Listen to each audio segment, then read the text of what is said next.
Hello, everyone. Welcome and thank you for tuning in for Sealaska Heritage Institute's November 1st Friday Virtual Artist in Residence Q&A.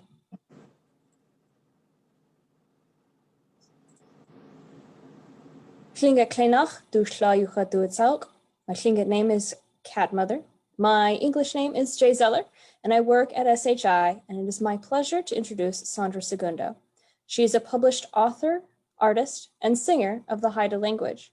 She is an educator and has worked in schools and programs throughout the Northwest, teaching art and sharing her stories and songs.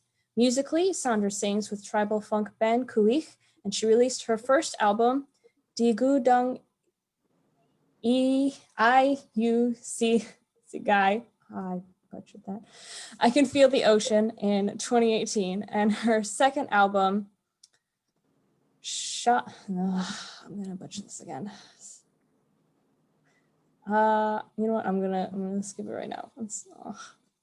The First Light in 2020. She was awarded the Enduring Spirit Award, which recognizes the lifetime achievements of Native women who, through their commitment of time, energy, and volunteerism, contribute to healthy communities.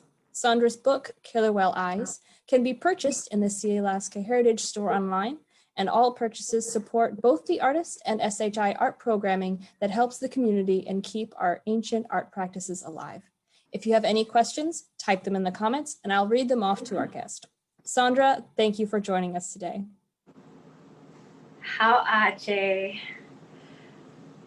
Hat ala is the lang eth andi hangogang Nakatla Morrison, Viola Morrison, Dinan Ayas Uijin, Margaret Kogo Dinan Uijin, Duncan Kogo Di Chen Uijin, Vicky Iskan Thomas Segundo Di Yalai Uijin, Gadal Kingwan Hat Kith Hinudikaang, Sondra Segundo Cunningham Hinudikaang, Di U Hat Agang, Heidelberg es us nagan, yak lanas gust udi qualagan, Hunt il tlastang di hasi u ejan, Seattle's udi ejan. Hello, good people. I'm honored to be here. I'm honored with your presence. Nakatla Viola Morrison is my great grandmother. Margaret and Duncan Kogo are my grandparents. Vicky and Tom are my parents. Gadal Kingwan is my Haida name. It means little doll looking around. I was named after my paternal grandfather's mother, Hannah Kogo. She is my namesake. She gave me her eagle name, although I'm a raven. And I am called Sondra Segundo Cunningham. I'm Haida. My village is Heidelberg, Alaska. And I come from the Yaklanis clan, Raven clan, and the Two-Fin Killer Whale Crest. And I live in Seattle. Today I'll be sharing about my stories and songs, and I want to share a song with you right now that pretty much sums up all that I do in my life. And also it was, this song was translated into Haida by our late, great Irma Lawrence. Yatanga dinai jam, halanga dinai jam, salana killa, someone,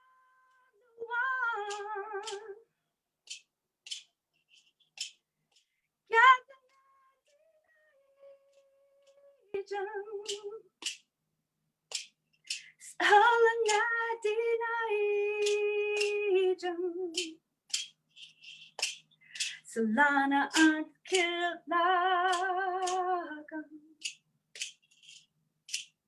Sangwaruan.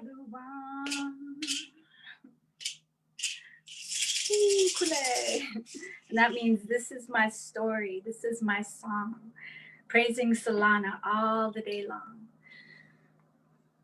And that's just basically everything that I do is just pray for inspiration and ask for my help from my elders and ancestors in creating books and songs. So thank you, Sealaska, for having me here. It's an honor. Sheesh for that. That was beautiful. All right. Shall we get started on our first question? Sure. All right. So start off, what made you become an artist and how long have you been one?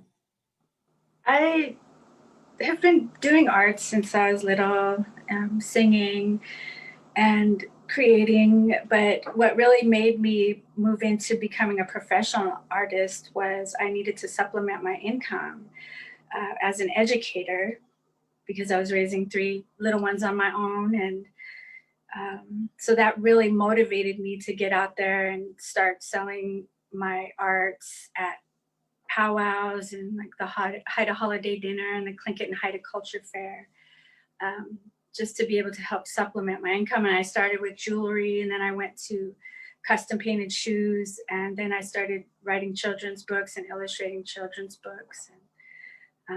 And now I'm creating songs and composing songs. Awesome. Is there any specific mentor who inspired you or that you look up to? Oh yes, lots.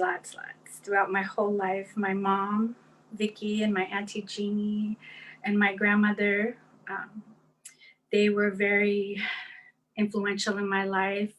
Spiritually, they kept me close to Creator and honoring creation, and really kept us close to our culture.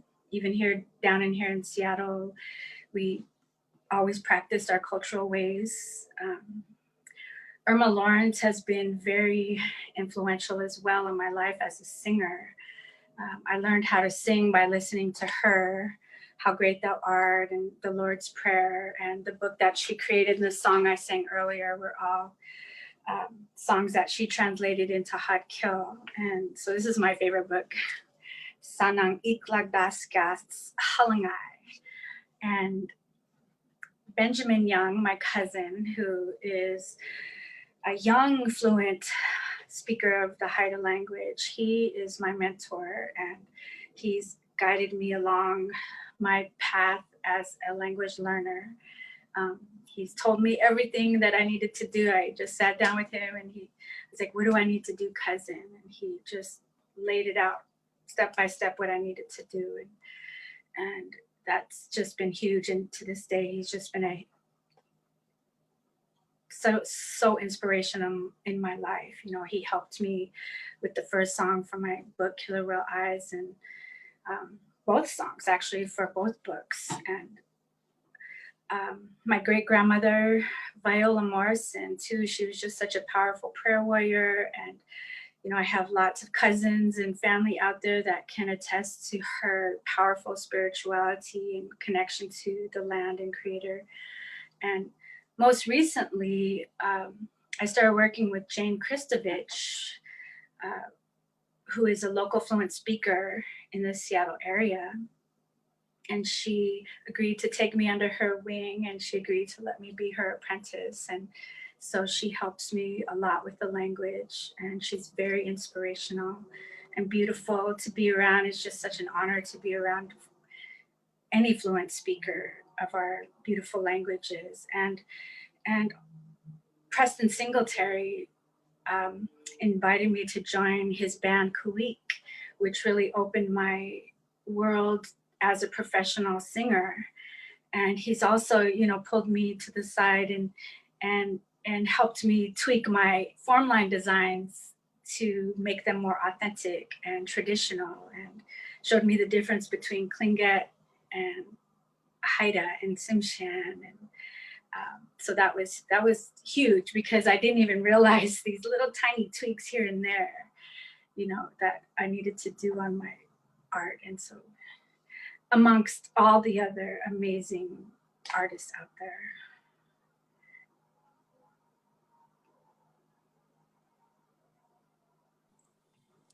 My next question is, what kind of art forms do you practice? Because I know you practice many, and do you have a favorite? Well, I practice form line, but I don't strive to be a master at it. I just want to be able to, do it correctly so I can create regalia. And so, I use form line in my books. When I don't do custom shoes anymore or as much, but when I do, I just want to be able to honor our traditional art form and keep it authentic. I think that's really important. I do a lot of painting. It's a recent painting I did of my puppy for my next book. It's still a work in progress, but I do painting, I do landscapes and more children's book type of art.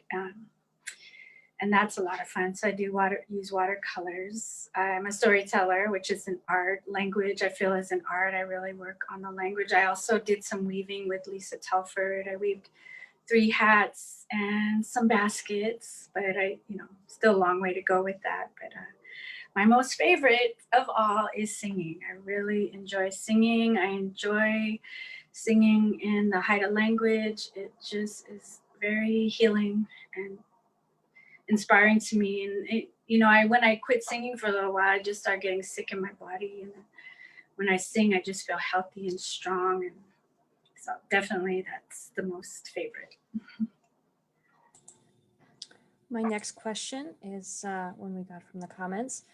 When did you start learning Kharkil, and how did you stay motivated in learning the language? I started learning, well, it's been a part of our life. My grandparents spoke fluent, but as you know, they went to the boarding schools, and so, well, my grandmother did, my grandfather didn't, but they didn't really teach us, just yelled at us or told us they loved us in Haida, Haustawan, which means that's enough, and Dangdi Kuya, Dangdi Guang means I love you, dear one. And so I remember those phrases, and it was planted in my brain, the sound of Hatkil, because we were able to hear our elders speaking. I was 14 when my great grandmother passed away, and she spoke fluent Haida. She spoke broken English, and oftentimes she would say, I don't know how to say it in English. And so, I wish we could go back to that. And when I really started my journey as a language learner was, I would say, it's been 3 years now.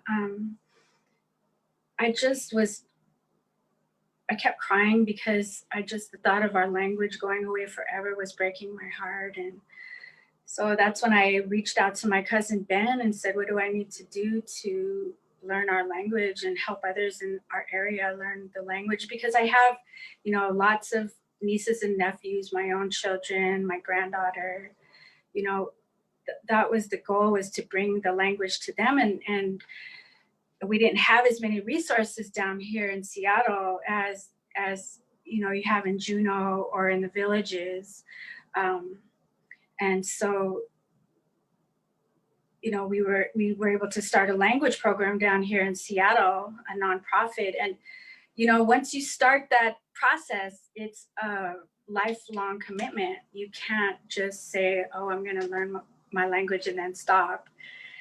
You have to practice every day. And I stay motivated because I just love our language, and our elders really did a good job at working with linguists to provide tools for us that we use today, like this book and Alaskan Haida Dictionary, as you guys know, from Sealaska. I have posters all over my house, and I have like the old Haida Dictionary, and I'm just surrounded by the language. And I often listen. I work with Jane and Dolores on Sundays, and I work with Ben on Tuesdays and Thursdays, doing classes with them. And so, the more hours you put in, they say it takes about 2,000 hours to learn a language.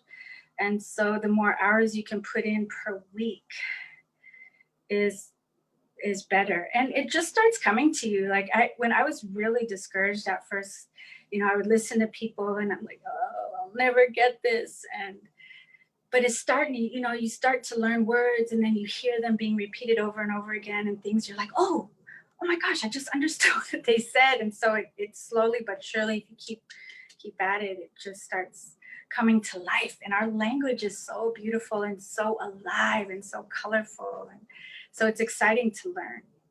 And I can't wait till we get to the place where we're having conversation with each other. On that note, how does practicing your language influence your approach to art making? Well, it just goes together. I noticed, why when I did a class with students and it was organized by non-natives, they separated us into group. It was a native program organized by non-natives, and they put the music over here, the art over here, the dance over here, and we were all in our separate places. And mural making over there, and we were all in our separate rooms, all the Indigenous teachers, but we were like, and so we all started joining together, and that made us realize that our songs go with our stories, go with our arts, go with our language, and we just don't separate our arts into things, and so doing my books, I use stories that were passed down from our elders that were told to us in Haida, and I use the Haida language in the songs that I compose for books, and also, just throw in words here and there. But I have a goal to write a children's book all in Hatkell one day. That's one of my goals. Well, that's an amazing goal, and I hope you achieve it. My next question is, do you have any advice for aspiring artists? And what is a lesson you wish you'd learned when you were starting out? Yes, don't be afraid of what others think. Don't let that get in the way of you creating. Because every time you create an art piece or anything that you create, you keep getting better every time you create it. So say you don't like an art piece, you can do it over and make it better the next time. I noticed I've done that, like in my book, Killer Whale Eyes, the first print, I did the eyes and I did not like them. They look like old man eyes. So I redid that, and I loved the second. When I did this one, I did a few times, and I really like how the final turned out on that one. So don't ever let what other people say or think get in your way. Don't even think about them. Just create, just go to your space and create. And I wish I would have started my journey as an artist younger, because I think of how far would I have been if I started, say, in high school or in college, learning the language and doing art, practicing our art forms. How much further would I be now? But the inspiring thoughts came after I had children, so maybe that had something to do with it. And don't be too hard on yourself. I'm too hard on myself sometimes. Shoulda, woulda, coulda. But at least I'm doing it now. Fair enough. All right. My next question is, why do you think art is important in our culture, and how has it helped you stay connected to it? Well, our unique art form is just so amazing. And the fact that it's so highly intelligent just makes me think of how amazing our people are. And it's such an honor to come from a culture that has such intricate art forms.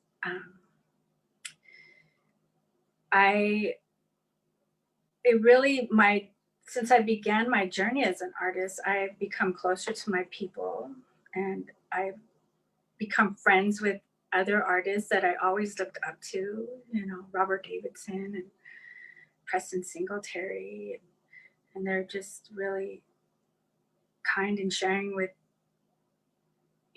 formline information. And I've met many performers. The music world is an interesting world to be a part of, and I just love it. I love meeting every musician that I get to work with. And since I started, working on the language, I've been able to meet fluent speakers and work with fluent speakers and meet language learners of all ages and backgrounds. And it's just, doing art and being a part. And it also brought me closer to my tribal homelands, which I grew up going there every summer of my life. But it just really, now I'm actually teaching on the 24th online, doing an online class with the Heidelberg School District. And we're going to be doing songs and art and stories together. And so that's going to be fun. I'm going to teach them how to use my watercolor paintbrushes and pencils, which all the kids love. They love these watercolor paintbrushes and pencils, and they just get so excited. So the school district is going to buy them all those supplies, and we get to work together, and that's going to be fun. I'm excited. Can you tell? So yeah. So practicing art has been very healing, and it's brought me closer to my people and culture. Have you been really busy since the quarantine hit and we've been cooped up? Have you made a lot of new pieces this year? I have not really been doing as much art as I want to. I have to force myself to do art. I have been busy doing interviews online, especially October and November are really busy with Indigenous Peoples Day and Native American History Month, or something else History Month. And,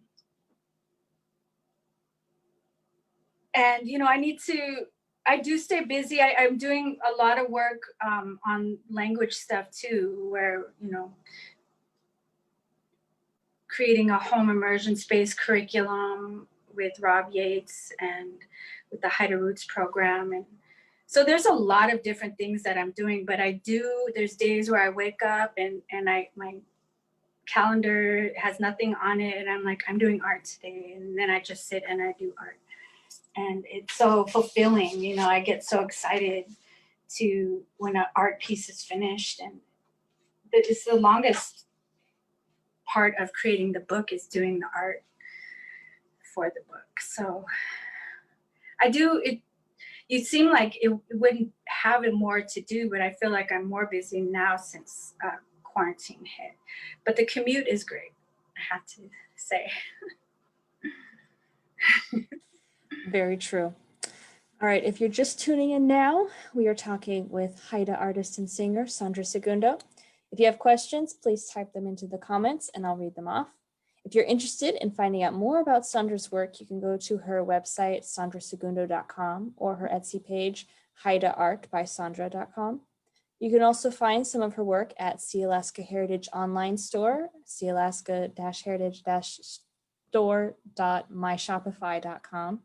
All purchases from our store support both the artist and SHI art programming that helps the community and keeps our ancient art practices alive. Another way you can help support SHI's art programming is to donate to our Arts Campus Fund, which can be found at our website. We're also still accepting virtual artist in residence applications for the upcoming months and the new year. If you'd like to be featured, please apply. You can apply at sealaskaheritage.wufu.com/form/SHI virtual artist in residence application. All right, so my next question for you, Sondra, is how do you use social media to promote your artwork? Well, it's free advertising. And, my mom or my dad used to always tease my mom about the Haida hotline, even though we're down in Seattle. We all know each other's business. And that's just how close we are. And Facebook has been huge for me. When I started my journey as a professional artist, it was about 15 years ago. And just using social media to tell people where I'm going to be at, or just sharing my art with them, what the process is of my art. And that's been huge. And I use Instagram as well. And I want to try other things as well, but I use a lot of digital formats and platforms to get my books out there, get my music out there, like YouTube and Bandcamp for my music, and YouTube for the language program and stuff. So social media is huge these days. And I've never paid for advertising. It's word of mouth. Word of mouth is the best. You put it out on Facebook and it gets out there.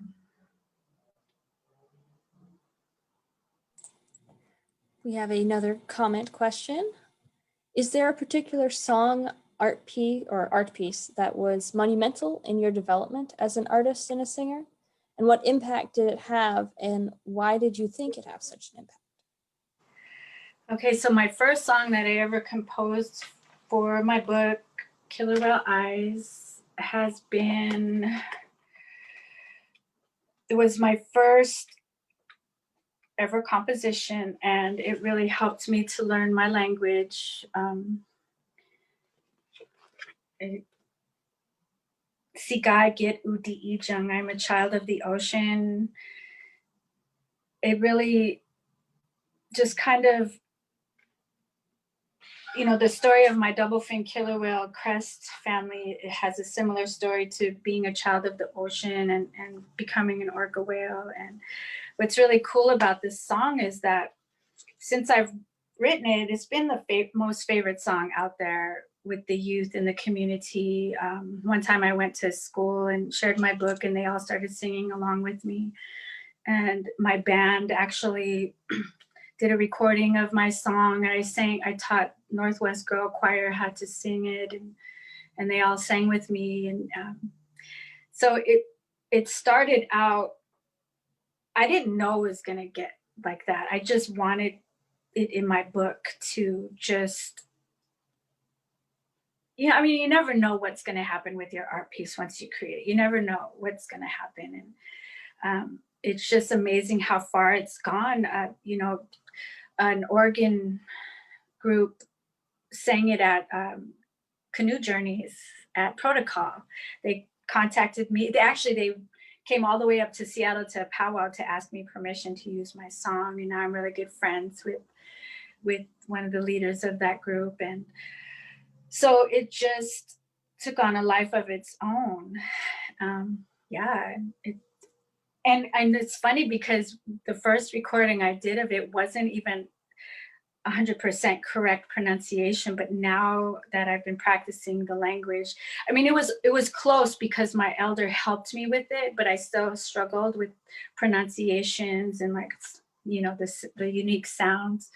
So now when I sing it correctly. So that was what I'm talking about. Don't be afraid to share, and don't be afraid what people are going to say, because you don't know what's going to happen, and you're just going to grow from it and get better from it. Don't be afraid to make mistakes. Exactly. Right. All right, so my next question is kind of referencing something that we talked about off camera, and I know you wanted to mention about the grants that you've written to start your business, and can you share with us why you think it's important?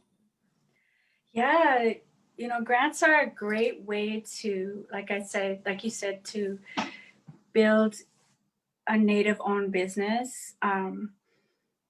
It really was crucial to my development as an artist. My first grant came from Potlatch Fund, which is a local Seattle philanthropy group, and they've been, oh my gosh, the most supportive of my art. They really helped me to create Killer Whale Eyes and Lovebirds. They funded my last album, the Haida gospel album, Sondra. They funded our language program for 3 years. They, and I'm sure if I write another grant, they'll continue to fund us. And if they didn't help me at the time when I started writing grants or writing books, I didn't have all the expensive art supplies. I was working full-time as an educator, raising 3 little ones and living in the most expensive city ever. And so I had to figure out a way to supplement my income and create art. And they really helped me with that. And you don't have to you can be picky about who you write grants to. And writing grants and getting grants is a way we're dismantling racist systems, and creating our own Native-owned businesses and our own programs that teach our children. There was an elder who grabbed me one day. I went to see her movie, and I can't remember her name right now, but she grabbed me one day and she said, "You don't need to ask permission from anybody to teach your children about your culture." And she said it 3 times to me. And, you know, that just stuck with me. You know, I worked in the school system. I saw the school to prison pipeline right before my eyes. You know, I work in the south end of Seattle, and we're still very segregated down here, the north end, and there's more brown and black people in the south end of Seattle. And so I worked in the south end schools, and they're underfunded and overcrowded, and the teachers are stressed out, and you can see, like I said, the school to prison pipeline right before your eyes. And I just wanted to do something more for our children. And so that's why I was really motivated to start going for really big grants for the community, which helped start the Haida Roots language program, our new nonprofit. And, you know, Tlingit and Haida Washington chapter, they were our fiscal sponsor. They couldn't, provide funding for us, but they provided the fiscal sponsorship for us, which was huge, and becoming our own nonprofit. And, you know, I worked with Haida Heritage Foundation, with the youth in the Haida Heritage Foundation. There's lots of teenagers and youth in that dance group, and I'm also the dance leader for. And so we all partnered together, you know, and just kind of, you know, our elders really laid the path for us and created safe spaces for us to be our Indigenous selves. And so we're just continuing on that path with, you know, creating Haida classes and Haida language home immersion curriculum. And you know, that led the Seattle schools to contact me about offering the Haida language for credit to high school students, so our children can earn credit for learning our language.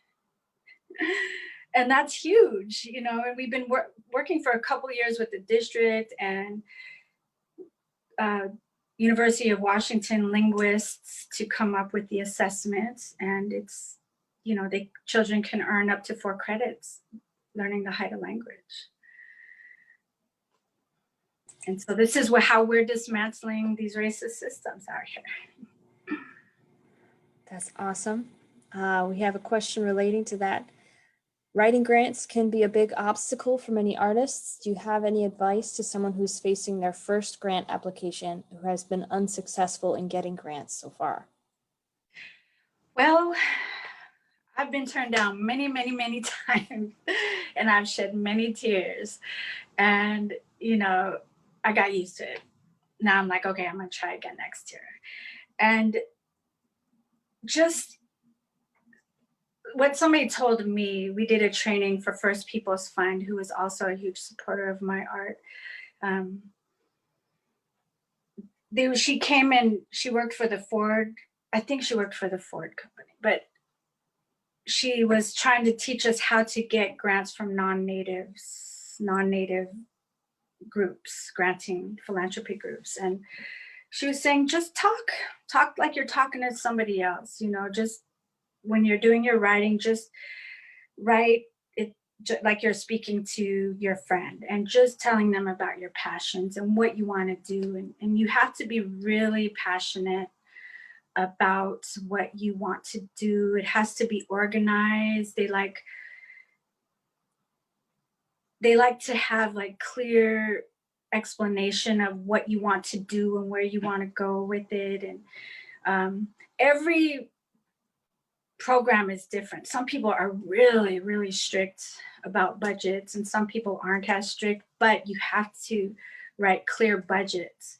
You know, when I got a big $100,000 grant for the Haida Roots program, when I was writing the grant, I had to come up with this, you know, budget, you know, 20,000 for the holiday dinner, 20,000 for the iPads, you know, this and that. And it was all budgeted out, you know, 30,000 for our elders and teachers. And when we got awarded the grant, people just thought, oh, $100,000, what are we going to do with it? But it was already budgeted out. And, you know, I was the director of the program and I only got paid $5,000 for that, for a whole year of doing all the paperwork and all the contracting and just running all the programming. And, you know, some people might think that grant writers have a lot of money. No, it's passion, you know, and it does help get you out there. And like for my art, it helped me get out there so I could start selling my books and start making income, where I could start getting out there and doing presentations. And that's how I, you know, make money and provide and support myself. But for the nonprofits, it's nonprofit. You don't make money off of that. So everything you do, you kind of like, it's just a gift to the community, and it has to be budgeted out. You know, just don't give up. It's not easy writing or managing grants. I give a lot. I put my art to the side to write and manage grants for the community, but it's been the greatest thing that we've done. You know, now that I have a little grandbaby, has Haida parents. Her name is Haida. The first words she heard when she was born were Haida. And the fact that my daughter's coming to me and asking me how to say this, how to say that, and they're speaking Haida to the baby just made it all worth it. And that's what I'm doing it for. That's, you know, Ben, my mentor, he told me, just remember who you're doing this for. You're doing this for the future. You're doing this for the children. And so that just keeps me going with continuing to write grants for the community. And what's so amazing is people are now calling me, asking me to write grants for their program. And, you know, somebody called me and said, hey, I see you didn't submit a grant, and our people really enjoy your reports, you know, so you have to write really good reports of what you did with the program, and pictures and videos, and just, you know, people like to see where their investment is going. And there's a lot of people out there that really want to invest in saving Indigenous languages. There's a lot of allies out there. There's, you know, I used to try to go for grants in Alaska, and this is for all the shareholders that live down in the States, away from our hometown, and just want to be a part of the language. You know, I used to try to get grants from Alaska, but I realized it's state by state, the funding. And so I started going for grants in Washington, and that's when I started getting more grants. And so that, and then hitting up the Native grants, like First Peoples Fund. They're so supportive of Native artists, and Potlatch Fund. You know, they support Oregon, Idaho, and Washington, like 3 states. So, you know, you just have to search for the grants, see if you qualify, and go to your state funders. Like the big $100,000 grant we got from the city was funded by taxpayers. And the taxpayers are so happy that they can help support saving an Indigenous language. And they contacted me and said, we've been waiting and waiting for Indigenous groups to contact us, and we're so excited to fund you. And so, yeah, just don't give up. And yeah, I've been turned down so much. Like I said, I'm numb to it now. A bit of a thick skin. Yeah. All right, our next question is talking more about artwork in Seattle. So our first one is, do you collaborate with other Indigenous artists in Seattle? Yes. Let's see, my cousin Andrew Morrison, I think he moved back to Arizona though, but when he was here, we would collaborate a lot. And I actually tried to get him to illustrate my first book, but he said, Sondra, you're a good artist, why don't you try it? And so I'm so thankful to him for encouraging me to do that, because I didn't believe in myself as an artist. And I think that's a lot of our problems. We don't believe in ourselves, and we, you know, like my own kids, we're hard on ourselves. And so it's nice when there's other people uplifting and encouraging us. And who else? I work with Preston Singletary. He's in Seattle, and he's helped me with my form line and also with music production, and just getting out there into the music world and becoming a professional singer. I work with a lot of artists at Daybreak Star Cultural Center. Yeah, I mean, when you're an artist, it's kind of like you go into this artist world where you know everybody in the area that you know practices different art forms, especially you know how the Indigenous people are. We just love being around each other, especially the Alaska Natives. We people have come to me and said, how does your community stay so tight knit? You guys are so close and loving towards each other. And it's our elders, you know, when they moved down here, they're the ones who really just kept it together, and we all just take care of each other and look out for each other. It's definitely a connection across the ages. Yes. All right, our next question is if you have any of your artwork in locations around Seattle, on for show or in the public. Not too many places. The Sacred Circle Art Gallery at Daybreak Star for United Indians, they sell my books, and they sell my 12 design that seems to be a real popular for Seahawks fans. And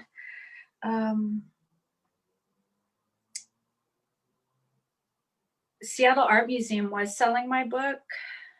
I need to contact them again, both of my books. Most of the stuff I really sell on my website. I really need to start, like I said, I put my art on the back burner to work on the Haida Roots program, but I really need to get my albums printed on either CD or vinyl. I know a lot of the elders still really enjoy CDs. So I really want to make a big printing of compact discs for our elders, because they're asking for that, and you know, put them on vinyl, and they're available digitally. But yeah, the only art that I have for sale right now is my books and my shirts, which isn't much.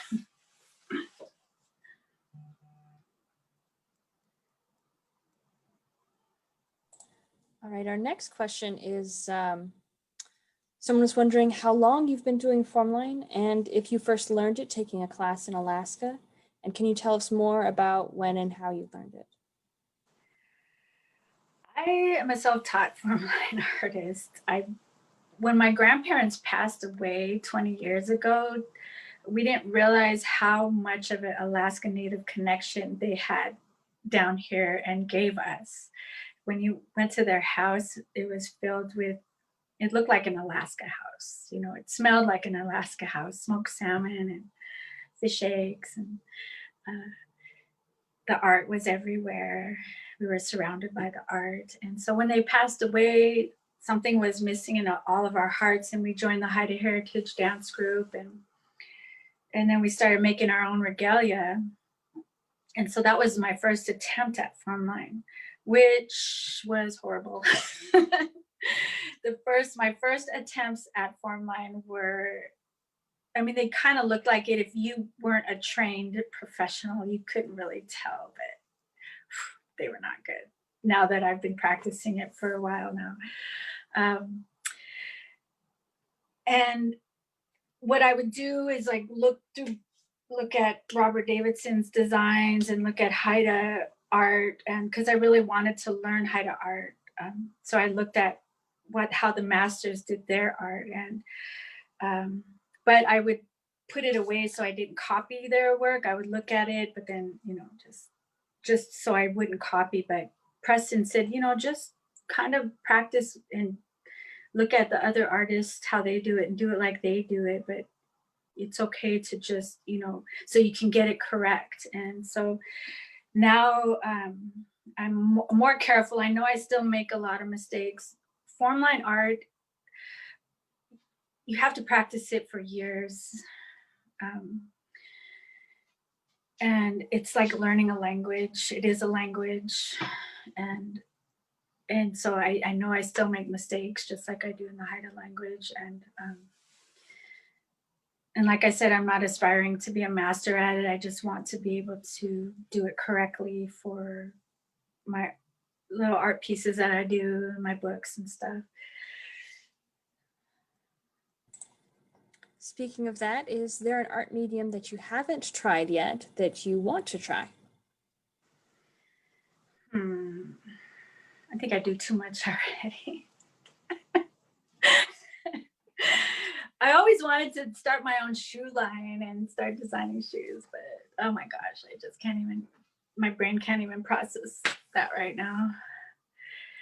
I think carving is amazing. I really want my kids to get into that. My daughter's really showing an interest in metal, carving bracelets, and so that's exciting. That's awesome. Although that does remind me, you did say that you made you painted shoes. Was that what you said earlier? Is it like high heel shoes? Were they dance shoes? Like, can you tell us a little bit more about that? Yeah, it was on wedge heels.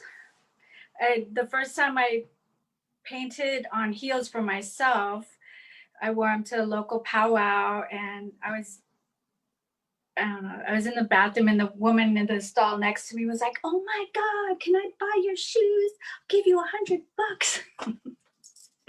And so that was a light bulb in my brain because my jewelry wasn't selling as well as I wanted it to. And so I went out and bought a few pairs of cork wedge heels and just drew some Haida designs on them. And people were fighting over them at the canoe journey at Muckleshoot.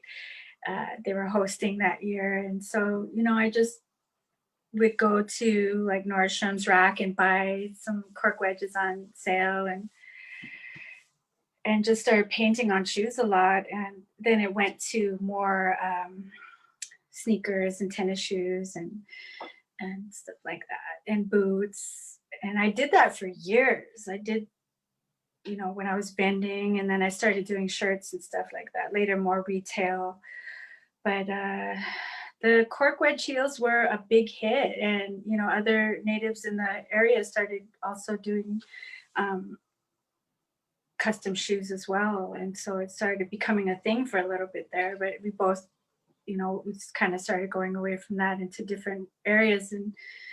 And once in a while I'll paint a pair of shoes that I want to wear in a show or something. And I did that. I painted a pair of shoes for myself, and I ended up donating them to a silent auction for a potlatch fund, which, oh my gosh, they've done so much for us. So it's such an honor to give them everything, and to support them as much as possible and to give back for all they've given to us. And I do paint on drums and stuff too, but not as often. It takes a long time.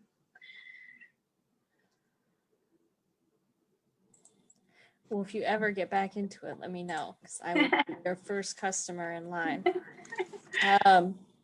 Our next question goes back to the Haida language. Do you have any advice for people interested in learning the language but who live in the lower 48 like you do, and are not close to anyone who speaks it? Yes, I've been really working on this. I'm calling it the Haida Home Immersion Space Curriculum, because the Hawaiians taught us, they saved their language through creating home immersion spaces and preschools, immersion preschools. And,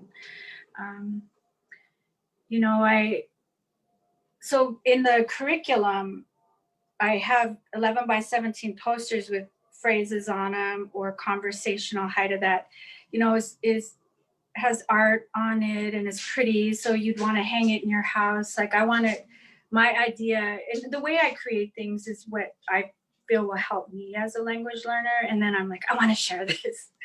And so the poster curriculum, you can take, it'll be organized into a binder, but you can put them on your walls and it'll be pretty. So you can always look and see your language there. And, you know, if you're texting with somebody or responding to somebody on a text or on a video chat, then you can say, oh, there's that sentence. And then it starts becoming natural. And then there's going to be reusable stickers, erasable stickers that you can go around and label everything in your house. And, you know, it'll have directions on how to upload the Alaskan Haida dictionary and how to use that. Also, there's non-credit classes that you can take through, what is this school up in where can I think? University of Alaska Southeast. That we did as a cohort in Seattle. A bunch of us would take classes from Linda Schreck and whoever was offering the classes, and you can take them for credit or for non-credit, and the non-credit is only $90. So it's very affordable, and we were able to get grants to help cover that. But even if we didn't have grants, you could still take those classes. That was huge. I mean, we would practice 2 days a week, and then, you know, you'd have homework. And getting into language groups on Facebook. There's a lot of language groups on Facebook. If you're really wanting to invest in learning the language, you know, there's more and more resources out there, like the Haida Roots YouTube channel. I was able to take a lot of recordings of Jane Kristovich, who I apprentice with, and she's teaching us Haida phrases. And that way we can hear our language and we can see her facial gestures, which is really important in learning the language. But also in the Haida Home Immersion Space curriculum, there'll be a poster of where the places of articulation are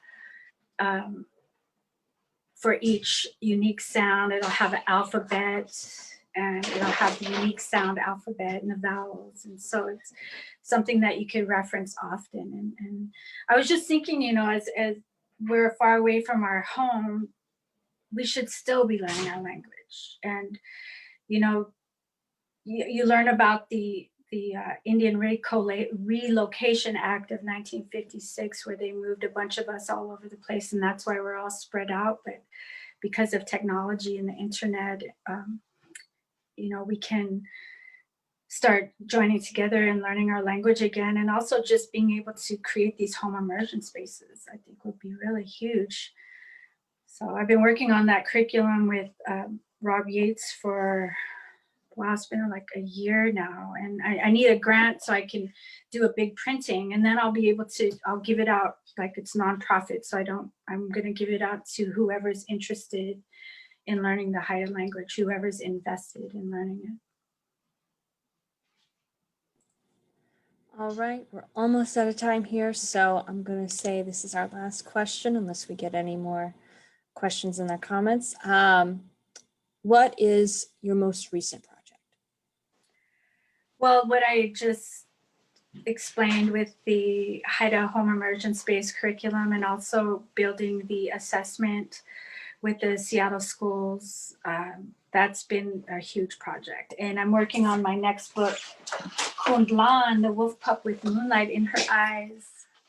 And Kundlan takes us on a trip to the moon to meet Moon Mother. And I kind of, you know, I take from the stories I've heard growing up, but so I use like a berry picker of the moon design. I wanted to make it very, I don't know, bright. And I mean, I just play around, like I was just playing around with that one. But, and also my son and I got a grant to finish that book, so I need to get that one done. I love grants because they have deadlines, and so it makes me get stuff done. I have to have reports and you know, otherwise I have to give the money back. So, and then my son and I got a grant to write a two-spirit children's book called Tongit, which means bear child. And so that's going to be a fun book where they enter into the bear spirit realm. And he takes us on bear journey as well. Is there anything else that you haven't had a chance to share that you would like to before we finish up? I think that covers it. All right, Kunach Chish. Yeah, how are we at the end of our time? Almost, yep. I can share my song from Please. Without Eyes. My first composition that I know how to sing better now. Sigage udijan, sigage udijan, di hokyagangs udangang.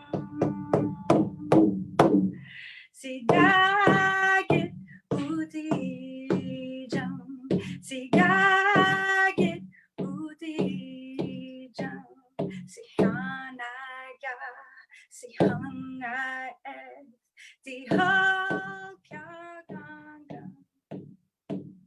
Sigage udijan, sigage udijan, di hokyagangs udangkang.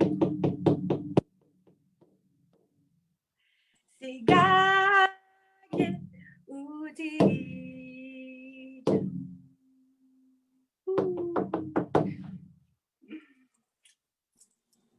Kunach Chish for that. Thank you so much. All right, so thank you everyone for joining us today for the November 1st Friday Q&A with Sondra Segundo. And thank you, Sondra, for answering our questions and sharing your wonderful voice and music. The rest of the videos for this series will eventually be on YouTube on the Sealaska Heritage Institute channel. Join us next time, next Friday at noon Alaska time, where we will discuss more on the books Sondra is working on. Thank you, everyone, and have a good night. How